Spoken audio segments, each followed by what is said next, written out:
கொஞ்ச நாளைக்கு முன்னாடி ஒரு சின்ன கதை படிச்சேன். ஒரு ஊர்ல ஒரு மீனவரு கடற்கரையில அவர் பாட்டுக்கு ஜாலியா படுத்து தூங்கிக்கிட்டு இருந்தாராம். அங்கிட்டு போன ஒரு டூரிஸ்ட் அவர் தூங்குறத பார்த்து, "இங்க ஏங்க தூங்கிக்கிட்டு இருக்கீங்க?" அப்படின்னு கேட்கறாங்க. அதுக்கு அந்த மீனவர் சொல்றாரு, "நான் 2 நாளைக்கு தேவையான எல்லா மீனையும் நான் புடிச்சுட்டேன். அதனால இப்ப நான் உட்கார்ந்து ரெஸ்ட் எடுக்கிறேன்." அப்படின்னு சொல்றாங்க. அதுக்கு அந்த டூரிஸ்ட் உடனே, "ஏன் நீங்க திருப்பி போய் மீன் பிடிக்கலாம்ல?" அப்படின்னு கேட்கறாங்க.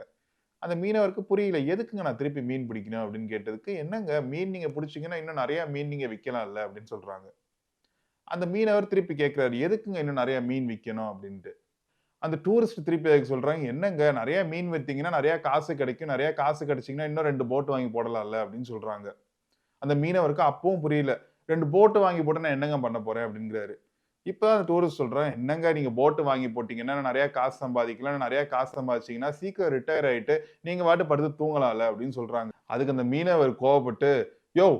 நான் இப்பயே தூங்கிட்டு தானேய்யா இருந்தேன்." அப்படின்ட்டு சொல்றாரு. இங்க 2 பேரும் ஒரே விஷயத்த பத்தி தான் பேசுறாங்க. ஒரே வேல தான், மீன் பிடிக்க போறது.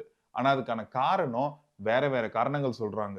ஒருத்தர் என்ன சொல்றாரு, "நீங்க பிற்காலத்துல வேலையே பார்க்காம இருக்கதுக்கு நீங்க இன்னைக்கு வேல பாருங்க." அப்படின்னு ஒருத்தர் சொல்றாரு. இன்னொருத்தர் சொல்றாரு, "ஏங்க எனக்கு புடிச்ச வேலைய நான் எனக்கு எப்ப தேவையோ அப்ப மட்டும் நான் பார்க்கிறேன்." அப்படின்ட்டு இன்னொருத்தர் சொல்றாரு.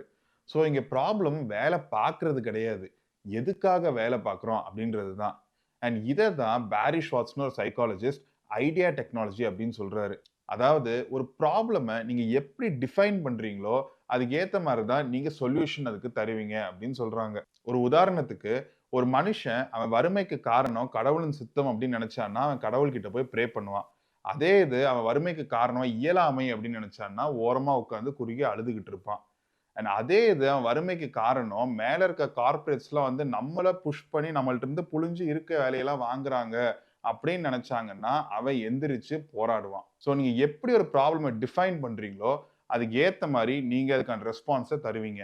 அண்ட் இந்த வகையில 200 வருஷத்துக்கு முன்னாடி இண்டஸ்ட்ரியல் ஏஜ்ல வேலையையும் இதே மாரி டிஃபைன் பண்ணாங்க. வேலைக்கான காரணங்கள டிஃபைன் பண்ணாங்க. ஆடம் ஸ்மித்னு ஒரு எக்கானமிஸ்ட் 2 ஐடியாவ வச்சு வேலைய டிஃபைன் பண்றாரு. ஒரு ஐடியா என்னதுன்னா, இன்னைக்கு உங்க தட்டுல இருக்க சோறு ஒரு விவசாயியோட கருணையினால வந்தது கிடையாது. அந்த விவசாயிக்கு இந்த வேலை பண்றனால ஏதோ ஒரு செல்ஃப் பெனிஃபிட் அவருக்கு இருக்கு. அதனால தான் அவர் வேலைய பண்றாரு அப்படிங்கிற மாரி சொல்றாங்க. இத அந்த காலத்து ஃபேக்டரி ஓனர்ஸ்லாம் எப்படி எடுத்துக்கிட்டாங்கன்னா, மனுஷனுக்கு காசுன்னு ஒண்ணு இருந்தா போதும், அவன் நமக்காக வேல பார்ப்பான் அப்படின்ற மாரி சொல்ட்டாங்க.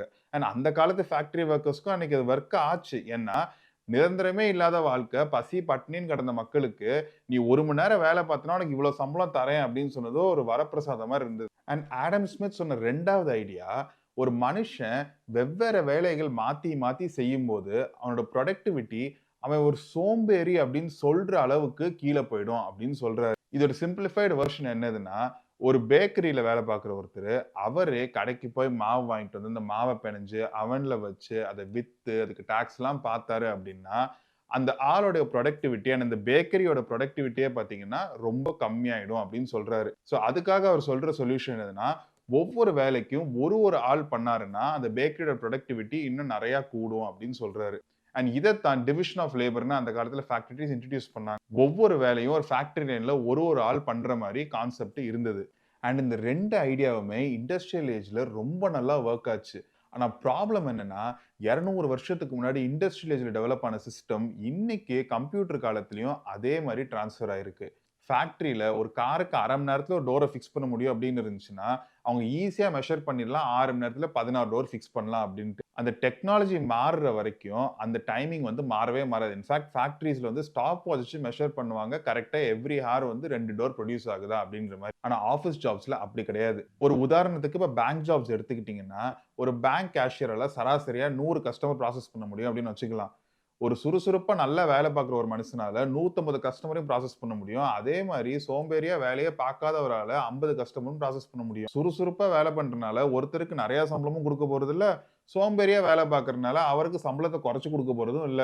2 பேருக்கும் ஒரே சம்பளம் தான் கிடைக்க போகுது. அண்ட் இந்த சமயத்துல இன்ஃபோசிஸ் சேர்மன் நாராயணமூர்த்தி மாரி ஒருத்தர்லாம் 90 ஹார்ஸ் நீங்க பெர் வீக் வொர்க் பண்ணணும் அப்படின்னு சொல்லும்போது, என்ன பயனுக்காக எல்லாரும் வொர்க் பண்ணணும்? இன்னைக்கு ஒருத்தர் 8 மணி நேர வேலைய 3 மணி நேரத்துல முடிச்சாருன்னா, கம்பெனிஸ் குடுக்குற இன்சென்டிவ் என்னது?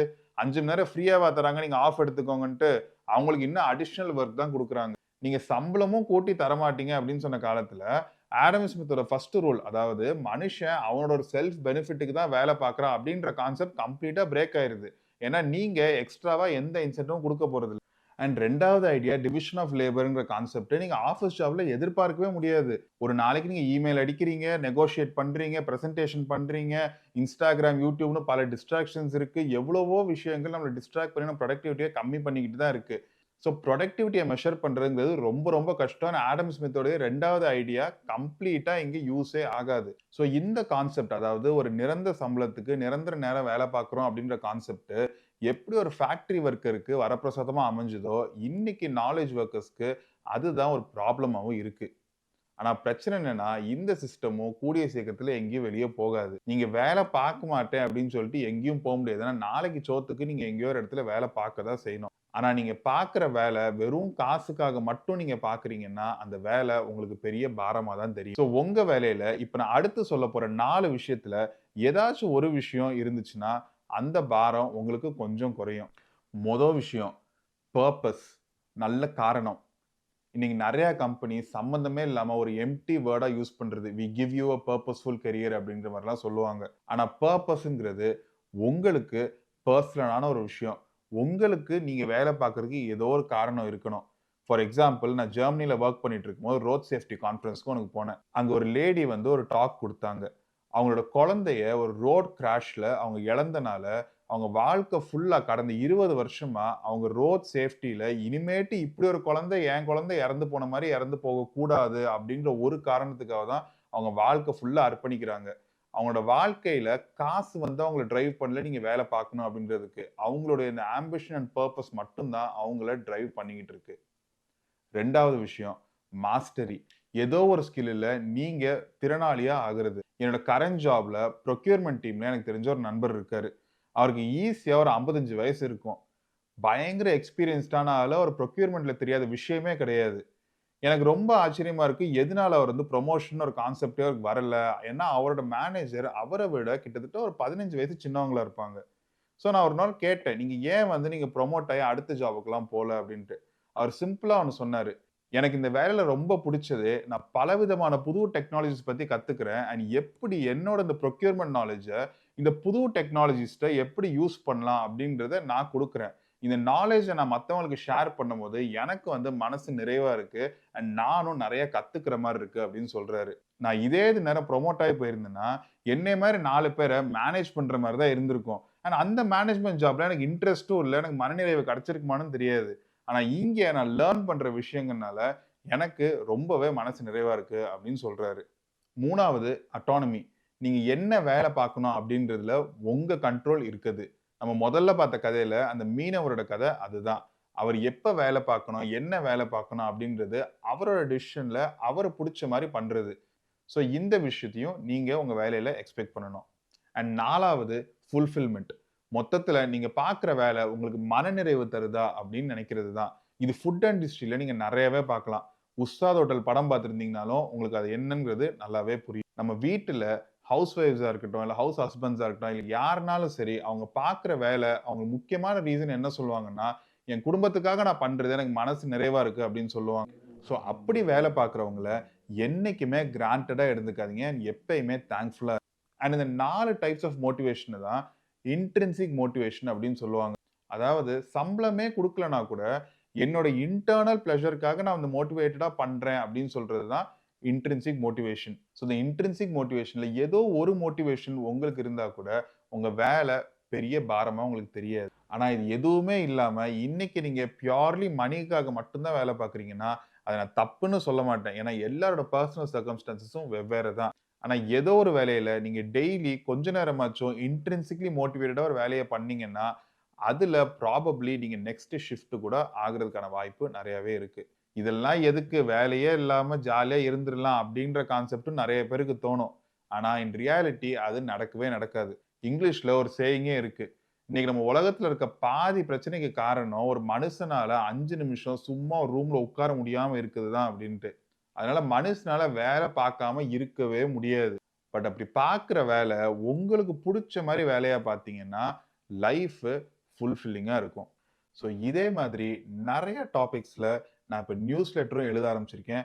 எவ்ரி 2 வீக்ஸ் நான் அந்த நியூஸ் லெட்டர் பப்ளிஷ் பண்ணுவேன். That is probably the most personal version of me. நெறைய கொஞ்சம் அன்கட் கான்செப்ட்ஸ்லாம் இருக்கும். ஸோ கண்டிப்பா உங்களுக்கு இந்த மாதிரி நியூஸ் லெட்டர்ஸ் ரீட் பண்ண பிடிக்கும்னா டிஸ்கிரிப்ஷன்ல லிங்க் இருக்கு. மறக்காம சப்ஸ்கிரைப் பண்ணுங்க. அண்ட் இந்த வீடியோலயும் என்ன உங்களோட தாட்ஸ் இருக்கு அப்படின்றத கொஞ்சம் கமெண்ட்ஸ்ல ஷேர் பண்ணுங்க. Let's discuss. அண்ட் வீடியோ உங்களுக்கு வேல்யூ இருந்துச்சுன்னா மறக்காம like and subscribe to the channel, so that இதே வேல்யூவை யூடியூப் மத்தவங்களுக்கும் ஷேர் பண்ணும். அடுத்த வீடியோல சந்திப்போம்.